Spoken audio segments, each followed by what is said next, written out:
how this is going to work is obviously you guys will give the presentation, but you'll tell us who you are, and you'll also assign us roles, so we can communicate in those roles. At the end here, there'll be a Q&A from us about the business case and the overall situation, and then we'll get feedback at the end. So introducing myself, my name is Drew Krutt. I'm the Chief Operating Officer for a food manufacturing company most recently. And before that, I helped build out the supply chain for Amazon in the Southwest. And I launched a business called Amazon Fresh. So I'm an operations and manufacturing executive. Good morning. My name is Roger Nurnberger. I'm retired. I was in the packaging and paper business for my entire career. So I've spent a lot of time with United Airlines, so I must own at least one jet on one plane somewhere. My name is Jackie King, and I am visiting LA this month, and I'm a communications manager for Nokia Corporation. All right, we'll turn it over to you. Oh, one more thing. Do not tell us what university that you're with, just in case we're basketball rivals with our university. So please refrain from doing that. Okay.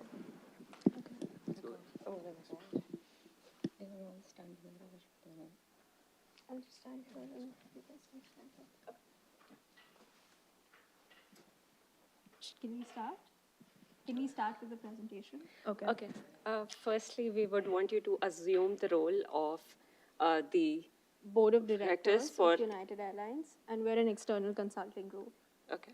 And so basically, United did have a mission in 2019, and this is like a 4-year check into progress update of what we have done as of now.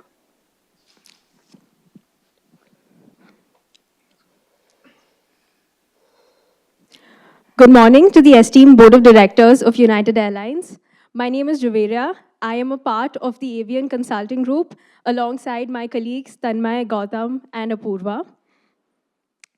Today, before we set the stage for the discussion, I would like to take you through the structure of the presentation. We will be starting off by setting context and addressing the problem at hand, followed by the ethical, financial, and legal challenges that United Airlines would face. And to conclude, I will be taking you through a road ahead to address these challenges. Setting the context.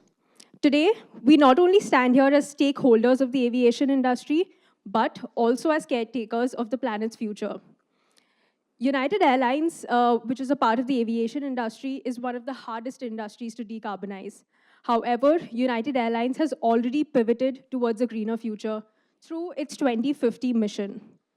To reiterate what their 2050 mission is, by 2050, United Airlines plans to reduce its greenhouse gas emissions by 100%, and its midterm goal is to reduce carbon intensity by 50% by 2035 compared to 2019 without the use of traditional carbon offsets. To give you some context, SAF stands for Sustainable Aviation Fuel, which is a bio-based alternative to the conventional fossil fuel-based jet fuel. It is created using sustainable feedstock, and it can reduce life cycle carbon emissions by 85%. Talking about the adoption of SAF by the aviation industry, in late July 2023, about collectively 500,000 flights were powered by SAF. And today, per day, about 200 flights are powered by SAF. Along with United Airlines, a lot of its peers like Delta Airlines, Air France, have also adopted SAF. United Airlines has made a lot of commendable achievements when it comes to SAF adoption. And this is a quick timeline and also a few notable achievements. For example, 2015, we made the largest purchase in SAF. And along with that, in 2019, we were the first passenger aircraft to use 100% SAF in one of its engines for a flight from Chicago to Washington, DC. And recently, in 2023, we became the first airline to showcase its carbon emissions. In this 2050 mission, our team here is here to analyze the SAF adoption as a part of this mission. But this brings me to a question. Are we truly ready? When it comes to the 2050 net zero emission, there are 5 key areas where we need to focus on and make tremendous advancements. One of them includes technology, infrastructure, and demand, which seems to be consistently doing well. Policies, on the other hand, have been very conducive and abundant in order to support SAF adoption. However, when it comes to investments, they have been bleak. To move forward, I would like to call Apurva, who will take you through the further problem at hand.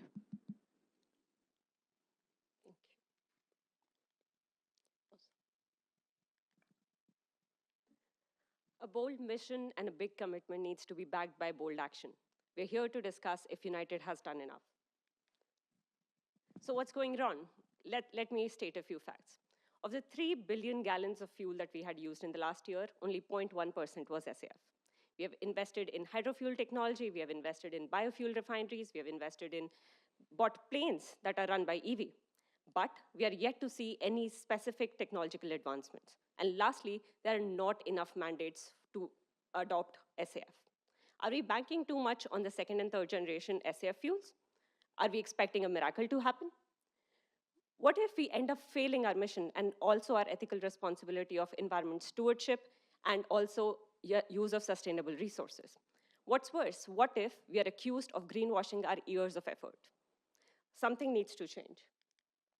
What you see on the screen is a decision framework that we had to go through to make our commitment of 2050. I will highlight a few aspects that need to be discussed in the next few slides to readjust our mission and our action that we're going to take. These are pertaining to supply chain analysis, cost analysis, regulatory requirements, evaluation of alternatives, alternative sustainable solutions, and most importantly, the stakeholders. There are a lot of stakeholders involved. At United, good leads the way. But some good cannot be achieved just by a single person. A collaborative effort needs to happen for us to lead the way. What you see on the screen is the journey from land to wing. What you see on the left, it has producers which produce the sustainable fuel, and at the end, we have the customers. Producers and distributors are responsible for ensuring that they feed the supply chain. They are the ones where the technological advancements take place. We have the government agencies and advocating agencies which define the policies, mandates, incentives, and any sort of approvals that are needed. However, and they are the ones which can help ensure that the aviation industry reaches the maturity that it needs. We have the aircraft manufacturers and airlines like us, which are at the forefront of this challenge, but also are the ones who are going to lead the sustainable way. And lastly, we have the customers. They are the ones who can generate the demand that we need. What you see on the screen are a few of the current and upcoming players. I will try and bring your attention to the aircraft manufacturers. There are new ones coming up in China, in Japan, and also one in US called Jet Zero, which is the one making blended wing technology.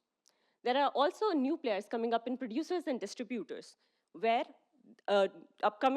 new and formidable players are coming up and taking up production of SAF. They are also moving into alternative sustainable solutions like carbon capture. We are supposed to be aware of all of them and ensure a sustainable future together. Now moving on to the ethical problems. We need to keep a few things in mind as we move on in this journey. The first is pertaining to producers and distributors. The airline industry needs a feedstock supply, but they are limited by technology and the available options for feedstock. There needs to be enough technology R&D done to ensure that there are implementable and scalable solutions available. It is our responsibility and our ethical responsibility to ensure that there is sustainable use of resources, but also at no point there is a fuel versus food debate.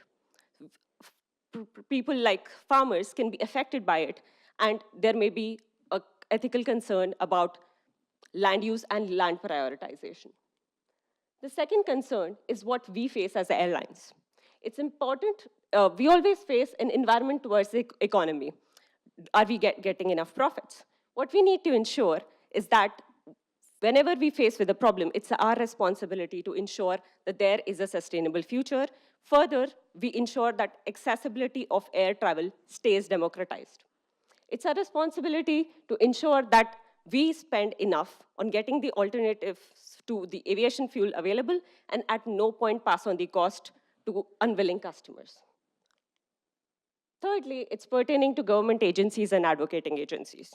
They are always faced with the concern of what to invest in and the return that they are going to get. It is upon us, airline manufacturers and airline agency, the industry as a whole, to ensure that the government invests enough in research and development of new sustainable aviation fuel alternatives. There have been a lot of policies made, good ones as well, especially pertaining to the use of resources that aligns clearly with the climate action SDG goal. However, ensuring that this fuel is also sustainably available and affordable to all people is a responsibility of the government. So we have to ensure that we play a large role in this and stay at the front of it. To discuss the financial considerations, I will ask Gautam to take it forward.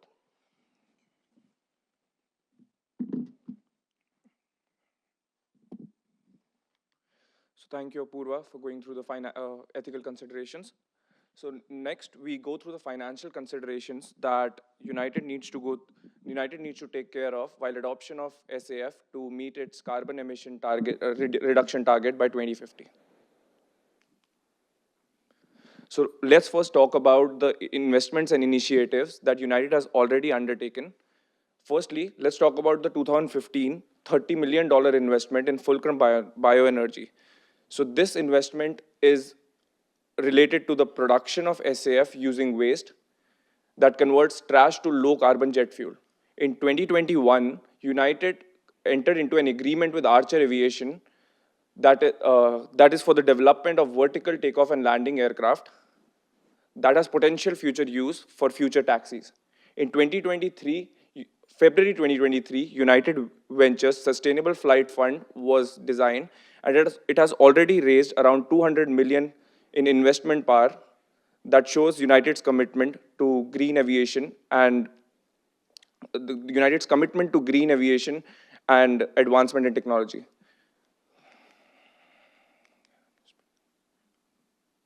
United is not just focused on its carbon offsets, but it is also investing in cutting-edge technologies like direct edge capture technology. Although we do not have the exact numbers, United has made a multi-million-dollar investment into this project where it aims to remove carbon dioxide from the air through direct air technology, which is a part of its 2050 mission to reduce carbon emissions. So this one facility has the capacity to do the job of 40 million trees can do from one facility and acquiring about 3,000 units of space less. So let's compare the SAF procurement of United Airlines with other airlines. United is at the forefront of acquiring SAF, leading its way with 2.9 billion gallons of SAF already procured through some investments and agreements. As you can see, the second comes Air France, which is at around 1 billion gallons, and there's a huge gap, and United is at the forefront of it. So what are the financial challenges that United faces in the adoption of SAF? So there are two major challenges. First is the large and growing size of the jet fuel market. Hence, high financial outlays are required for its distribution, technology development, and R&D. Second, the cost of SAF, as we know, is higher than the traditional jet-based fuel. Firstly, we talk about the production pathways. So there are a few production pathways for SAF. We're going to be focusing on two of them, one of them being HEFA. This is the most common source for SAF production in the current market because of its cost competitive option, because of it being the most cost competitive option out of all the availabilities. It is driven by the cost of waste oils, hence the likeliness of this getting cheaper is less. Hence the requirement of another source, which we refer to PTL, that is power to liquid. Currently, this is far more expensive as it is a very new technology, but it is expected to become the most competitive in cost by mid-century. So the high production cost. We compare the production cost of fossil fuels used for jet fuel with the SAF production units. So one of them, as mentioned, was HEFA. We see the range for HEFA produced SAF goes from $1,000 to $1,500 and is not expected to decrease with time, even though that's not a negative factor because the cost of air aviation is bound to increase with time. But we need to look for alternatives. Hence, PTL comes into the picture. PTL is the expected price of PTL is expected to decline by 2050 and match the range of HEFA. So the HEFA production cost analysis, the barrier with HEFA is with the cost of its feedstock. So till 2050, there is the expected reduction in the price of HEFA is about 22%, which mostly accounts for the reduction in the hydrogen cost. But the cost of feedstock, which averages from 600 to 950 per metric ton, is still a matter of concern. HEFA also has the potential to fund 100% of the European travel by 2050 at a price of around $1,000 to $1,500. Additional costs that United needs to consider with the adoption of SAF. There are certain air quality initiatives, environment fees and requirement, legislative restrictions, the uncertainty of financial and environment cleanup laws that would require United to pay heavy fees related to environment and its carbon emissions. Hence, adoption of SAF in a more wider sense would help it reduce its legal costs and environmental related fees.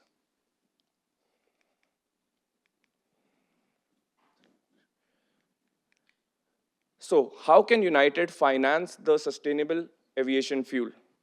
The aviation industry, and including United, face a challenge in financing because of its high cost.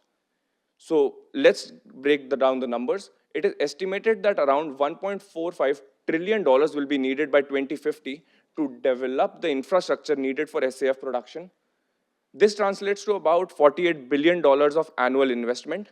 To put this into context, the oil and gas industry accounts for the annual expenditure of the oil and gas industry is around $420 billion.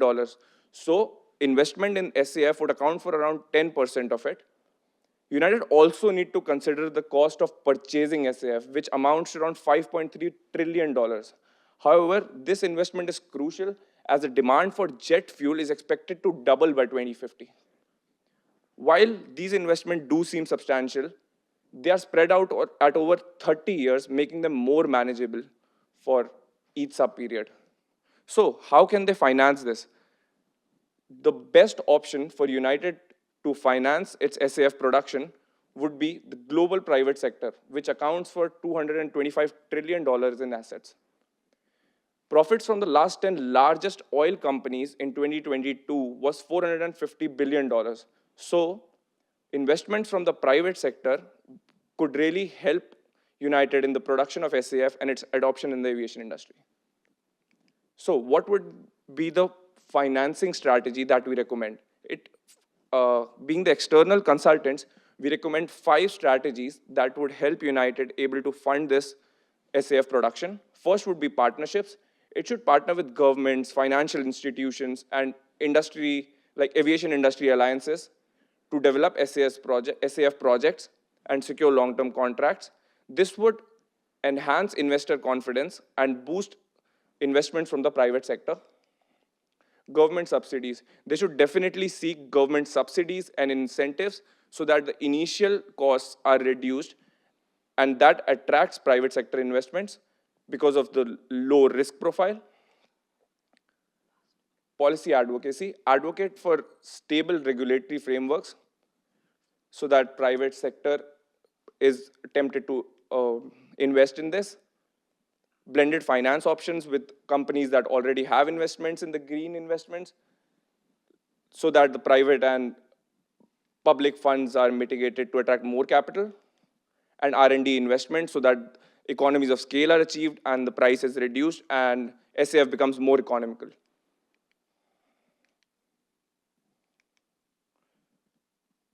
So what is required to support SAF finance in the long term? 3 strategies, first of them being risk sharing between the private and public sector investments, industry maturity and transparency, that is with time as more investments are made and R&Ds and more advancement is made in the R&D, the cost of SAF is decreased and becomes more viable option, and long-term regulatory certainty, so that if there are certain regulation requirements that are fulfilled, the private sector gets tempted to invest in this and SAF becomes a more viable option. The next we'll be talking about legal considerations that will be taken up by my colleague Tanmay.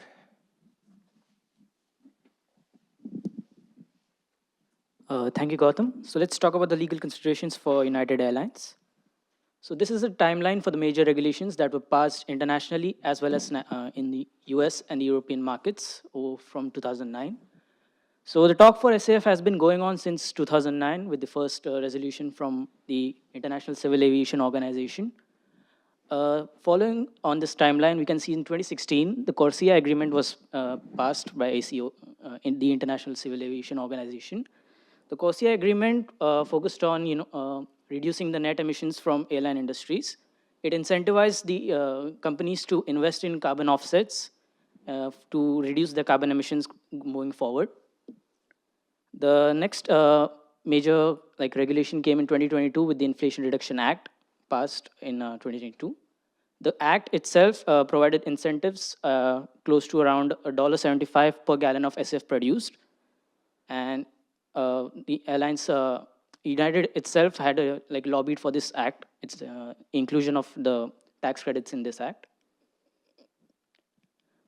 United has been at the forefront of SAF adoption. It has always marketed itself. It has utilized SAF in its net zero emissions goal by 2050.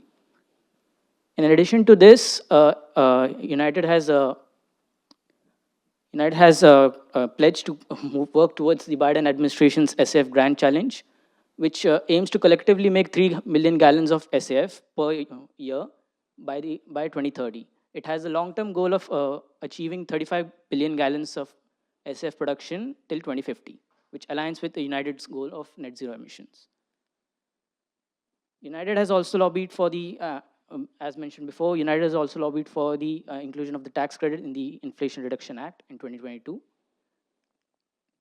And United is also part of the Biden administration's First Movers Coalition, which pledges to adopt low carbon emerging technologies by 2030. It also aims to replace 5% of the traditional jet fuel usage with sustainable aviation by 2030. Let's talk about the legal implications for United. So as mentioned earlier, United has used SAF in its marketing campaigns quite significantly. It is also associated with the EcoSkies program, which is a collective of companies which are working towards a sustainable future. Considering all these marketing campaigns, it can come off as deceptive to consumers. That considering the fact that in 2022, United only utilized 3 million gallons of SAF compared to the 3,139 million gallons of traditional jet fuel, which is significantly less in comparison. United, under these implications, United may be in violation of Section 5 of Federal Trade Commission, which prohibits deceptive or acts or practices in commerce. It may also be in violation of the Energy Independence and Securities Act. The fines for the FTC violation is close to $50,000 per instance. The fine may seem small, but it has huge implications on the brand image and the reputation of the company. Recently, in 2013, there was a case filed in the United States District Court in the District of Maryland, against United for this exact same marketing implications. The plaintiff alleged that the greenwashing marketing of United Airlines, like for cause the marketing campaign caused him to select United, but when he went back and researched his the carbon report for United, he realized that the utilization of SAF has been relatively less compared to what it has been marketed. So let's look at the strategies to mitigate these risks. So first comes clear disclosures. United should disclose its SAF usage quite accurately moving forward. It should reduce its substantial claims. It should not go beyond what it's actually using, and should really go through its marketing campaigns considering SAF promotion. It should accurately represent the challenges that come with SAF. It should disclose all the limitations that come with it, the production constraints, everything in the industry, and it should be quite transparent with its usage as well. Compliance with regulation, as mentioned before, the violations, to mitigate the violations of the acts, United should comply with the regulations. It should follow the guidelines and as mentioned in those regulations to decrease the chances of getting of contracting a violation. And lastly, it should focus on getting third-party verifications from international organizations to increase its confidence in SAF adoption from both consumers as well as the shareholders. So talking about the roadmap, Jueria will be guiding you through it. Thank you, Tanmay. Focusing on the roadmap ahead, United Airlines cannot achieve its SAF adoption in isolation, which is why it's very important to look at the industry as a whole. So we have provided a four-step roadmap for the industry that it can achieve by 2050. Starting off with boosting supply. It is very important that they invest in R&D for low TRL technologies and also bring down the feedstock cost for improving economies of scale. Talking about boosting demand, it is important that they double the offtake agreements between customers and SAF producers by 2025, and also pull in demand from multiple sources for SAF in order to improve the economies of scale and reduce the feedstock cost. Third, moving to the finance action, de-risk first-of-its-kind projects by public-private partnerships is very important in order to induce more investments. And finally, government action. It is important that you reduce the cost differential between SAF and fossil fuel jets by establishing a more national and regional blending mandate, and also using green public procurement to increase the SAF share. Moving on from the broader industry perspective to what United Airlines can do to actually foster growth in SAF adoption. When it comes to boosting supply, United Airlines, as mentioned, has a United Ventures and also a sustainable flying fund, which already has invested $200 million. We suggest that it focus on 3 key areas. One, the PTL technology. This technology is the future of SAF adoption, and this is less reliant on feedstock, which is why it is a more long-term solution compared to the current HEFA SAF, which is why it is important we invest further in this. The next key area is the second and third generation SAF, which is again a long-term solution for HAF. So pilot testing in order to improve scalability, adaptability is very important. And the third key area is investing in infrastructure, particularly in areas that have abundant feedstock, is very important for United. Coming to boosting the demand, it is important that United collaborates with policymakers, with other industry peers and associations in order to streamline the sustainability mandate for SAF and also focus on ASTM approval for blending limits. Currently, the blending limits are very restricted and they need to be increased. So with their second and third generation SAF, they can actually lobby for better incentives, better blending limits. And finally, working with stakeholders for awareness of SAF, whether it's with the employees, with the customers, with the industry, is extremely important to spread the word. To conclude, if we are able to follow the roadmap, this could be a picture of the key milestones that the aviation industry can achieve by 2050. By doing so, United Airlines will not only emerge as a leader in sustainability, but also show that real action has been taken towards a greener future. Thank you for your time, and we will be happy to answer any questions.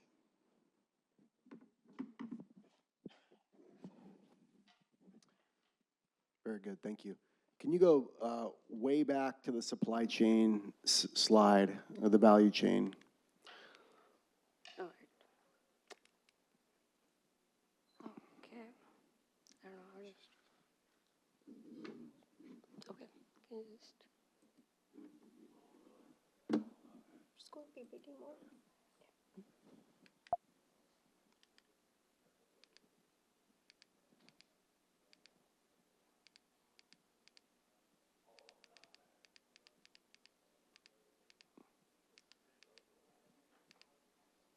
This one? No, we'll talk about that one later. Can you go to the, I think it's the previous one. Oh. Maybe. It's the one with the, no, it's the one with the feedstock and it goes down the supply chain. yeah. There you go, right there. What part of this supply chain makes SAF more expensive than traditional fuel? The expensive? What, yes, SAF is more expensive Yeah. than, So what- it's the production of the feedstock, because to create SAF, you need a lot of feedstock, but there are not enough scalable and implementation solutions available. The only implementable solution that is currently available, as my colleagues talked about, was HEFA. However, there needs to be more R&D done to get more implementable solutions which can actually be used in the aviation fuel. So is the solution that, It's in the first part of it where you need to have enough feedstock for it to be converted to fuel. okay. Does it take more feedstock to make SAF than it does traditional fuel? I'm trying to understand the difference.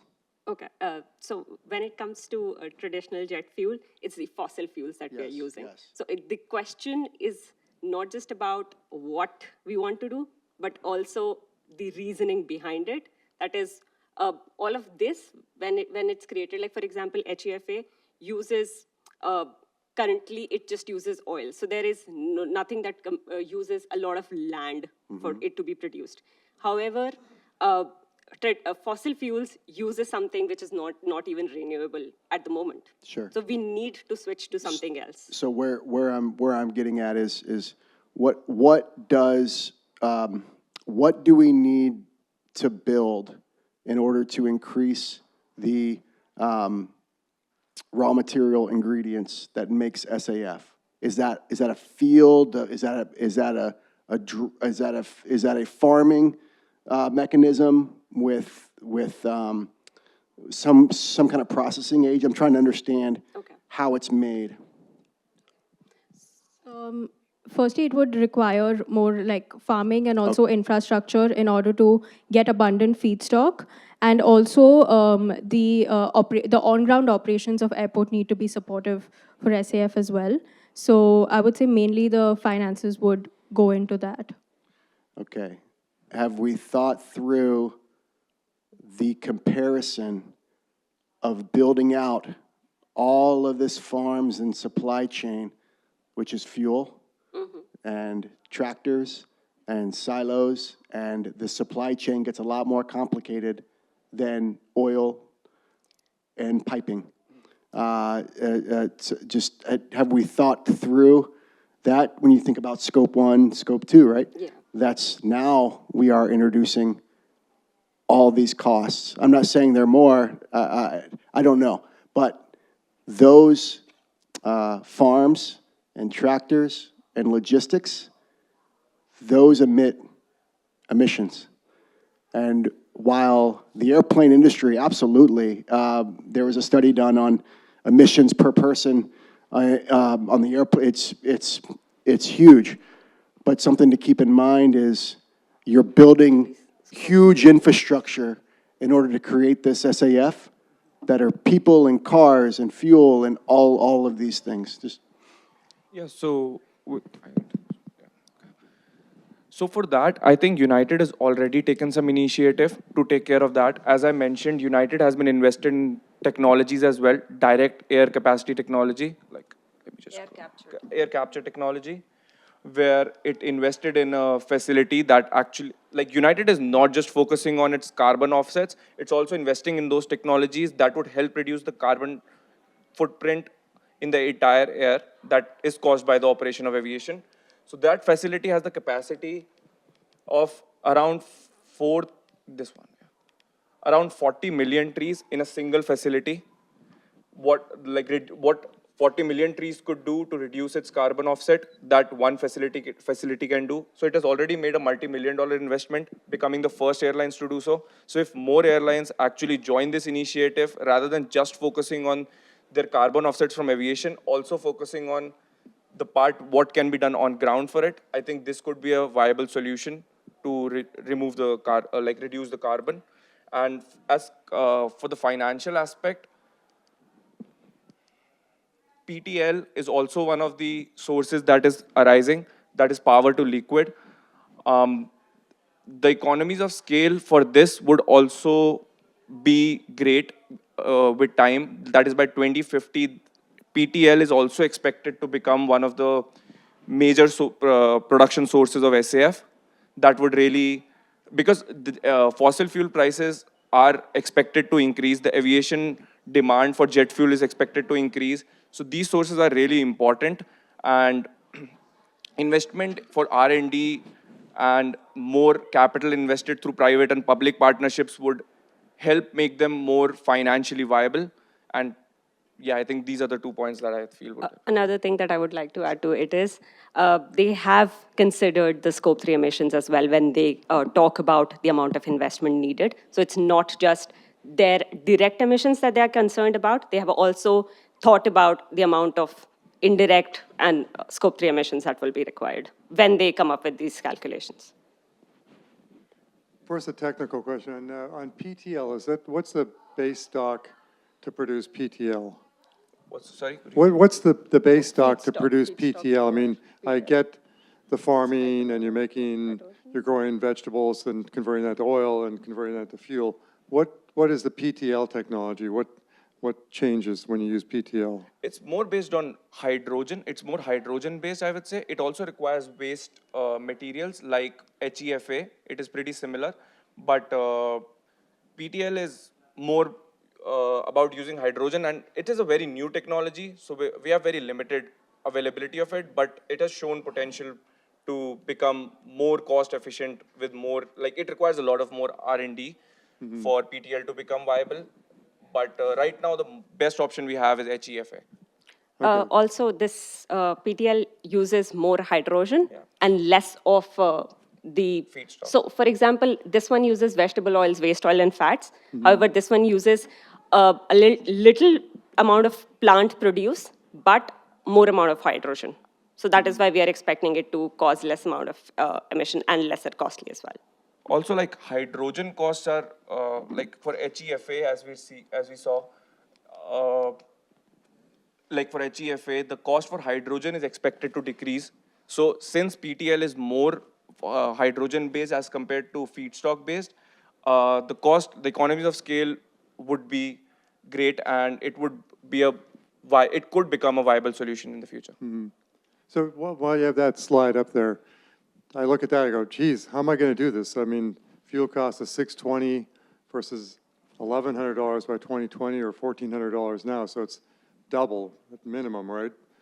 So do I have some price elasticity with consumers? Have you done any research into saying these consumers you can charge more because you're greener, or does it, I want to fly on Ryanair because it's $39 to go to Lisbon?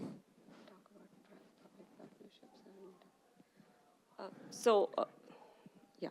So there are, as part of the ventures that United has, a lot of airlines who fly a lot have already signed on to pay some part of the cost. They have also contributed to the fund, but they are also the sort of members that you can reach out for some sort of a premium on the fuel.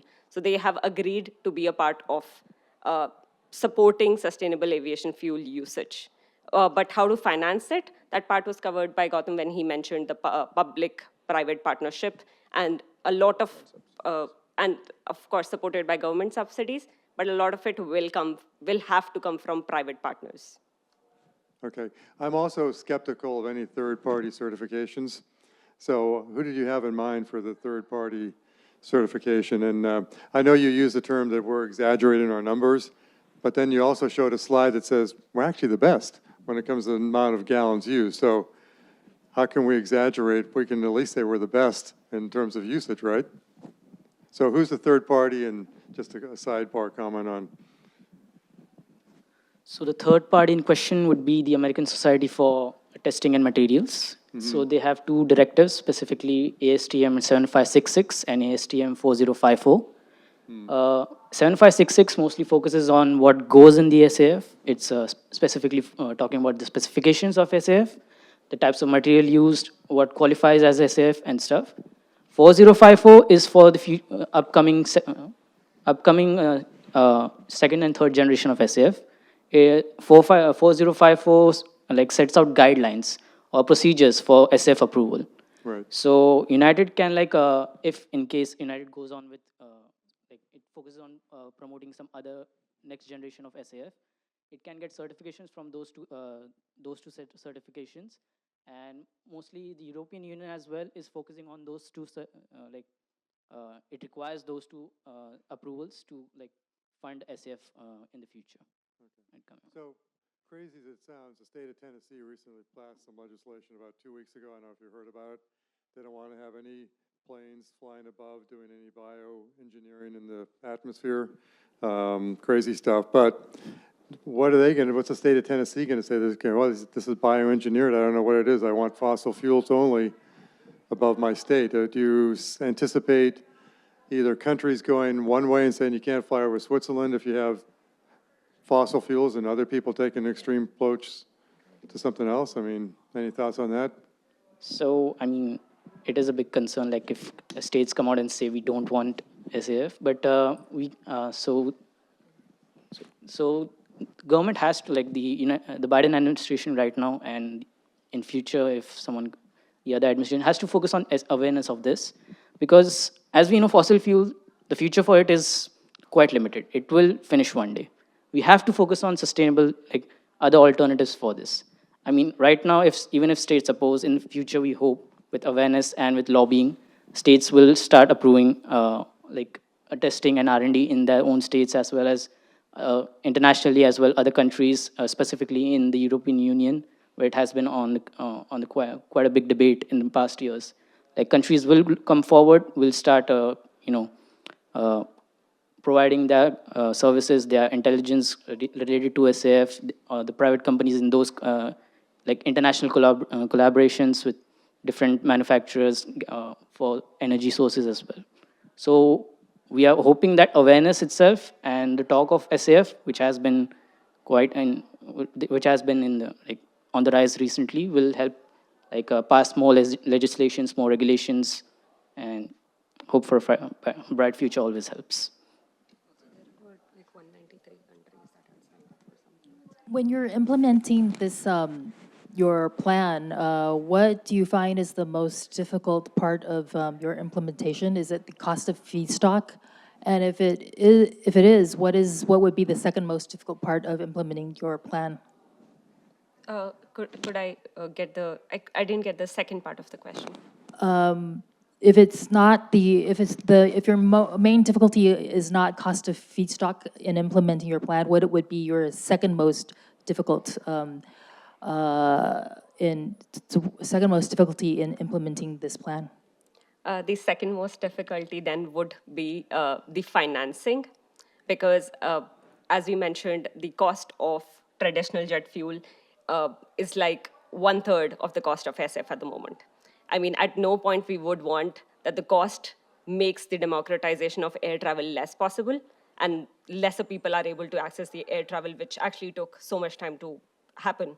So that is why we would suggest that companies, that we pool our demand together, ensure more investment is done on getting more resources, focused specifically, as Gautam mentioned, on the private investments.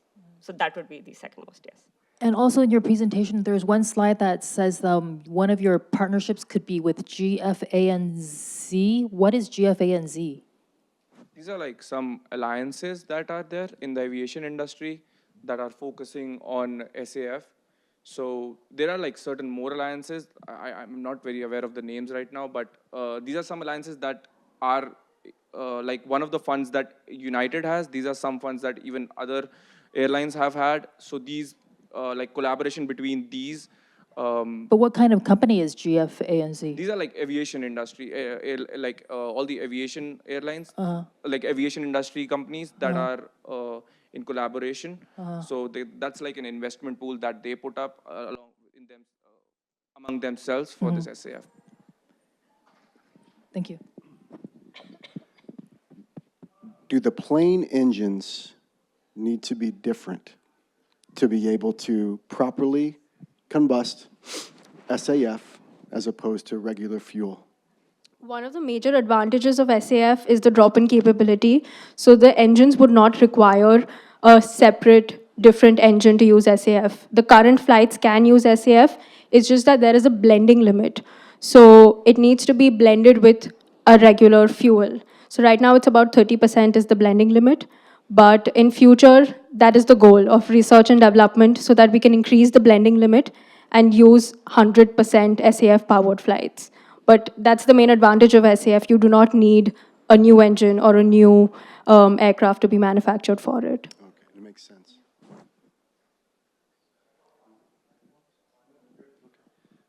Okay, we're going to go into feedback.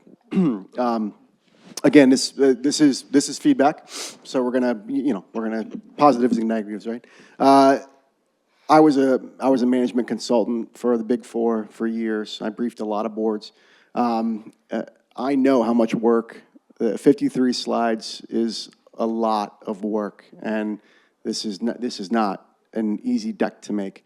I think it's too much. When you 53 slides, you'll never get through this in a board meeting. But this is, it's good data that you have to have somewhere. You could probably, I know you guys have talked about this, I'm sure, but figuring out how to cut this in half, which is very hard to decrease. It's easier to increase than it is to decrease. I know that. But because it was so long and because you're on a time limit, you are going very, very fast. So this is very quantitative, which I like, but it was so fast that I couldn't grasp the numbers, the inputs of the slides, the X and Y axis. I couldn't, it took me, it wasn't slow enough to where I could consume the information. You guys know your stuff, you're extremely knowledgeable on this. This is a very difficult issue, right? Because to get those economies of scale and to get the competition to be able to lower the price of SAF, you're going to have to, it has to be a lot. So similar to wind farms and other things, that who's the first one to go in and say, okay, I'm going to spend $5 billion to, so it almost has to be a conglomerate of airlines getting together and saying, we're going to do this. But that's why this is extremely difficult to do. But overall, great information, great data, a little bit too much. Okay. Yeah, I felt that, for example, this slide right here, you have too many sentences in there that I can't read. So I think it's better if you just delete all that sentence and just use the bullet points so that once I look at it, it would be like I can understand in just a few seconds what you're going to say. And the chart is good. I like the charts, but then maybe bigger headline on the chart so that I know what the chart is saying and what the chart is about. But I like your the research, the data, the charts, the images, the organization is good. I like the color, the Yeah, it was well-researched. Thank you. Well, I think all of you were very relaxed. You did a great job with the presentation. You weren't stumbling at all, so you well rehearsed. No note cards or things like that. Obviously, you did a lot of research into your subject matter, which is apparent. I'm just going to repeat what you've heard from the other judges here. A lot of information. I would have probably had less slides, a deeper dive on a couple of the key components and really emphasize those. And then emphasize the solutions more as much as you could. It's a tough one, a big one. There's a lot of tangents you can go down, but nice job. And like I said, probably less is more anytime you do a presentation. So. Thank you. Thank you, guys. Nice work.